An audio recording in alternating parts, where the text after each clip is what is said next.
the new generations here, I don't want to see them destroy the institutional church. I think it's doing that by itself, to be honest with you.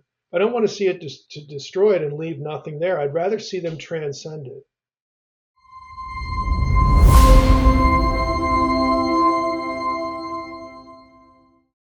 Do you think that the culture, because you mentioned, how we've trained people to think, but in many ways we've trained people not to think, and I agree with that.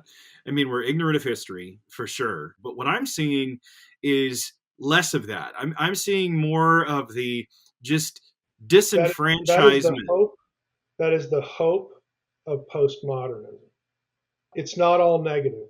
Right, It's I not. agree with you because it strips down certain narratives, but the fact that it removes a complete meta narrative, and we have to show that the scripture does have that meta narrative Right, for the purpose of right. who God is. And I'm in total agreement there. However, I wouldn't even say postmodernity. I'd say modernity would be a bigger problem to the supernatural It understanding of is. the scripture than postmodernity, because postmodernity at least is open. The problem is it's open Th- to th- too th- much.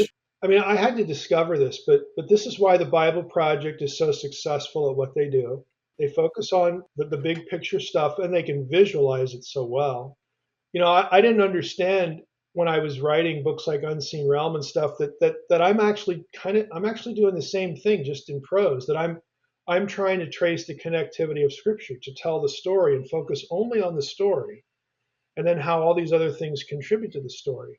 That honestly, that's really what needs to happen. And I'm not saying that we should have our denominations abolished. No, okay, be warmed and filled. Pick these things based on preferences you have. It's okay, but realize that you've landed there because of decisions you make.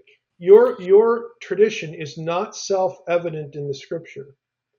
Your brother over here lands at a different place because of some decisions he makes about how to approach the Bible one way, you approach it a different way. If you just It, realize that, but right. focus on the salvation history story, it's going to build unity without conformity. Okay, we don't need the conformity, but we do need the unity, and it's just going to help us think a little bit more broadly. And so the person that appeals to is not the modern.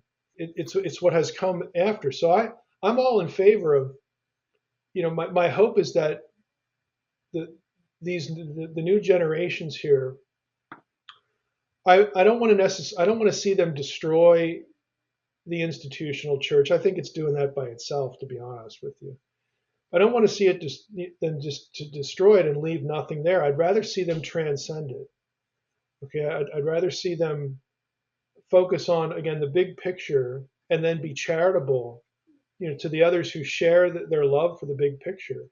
And everybody's honest with each other and saying, well, we're over here because we like this. We're over here because we like that. And just let it go.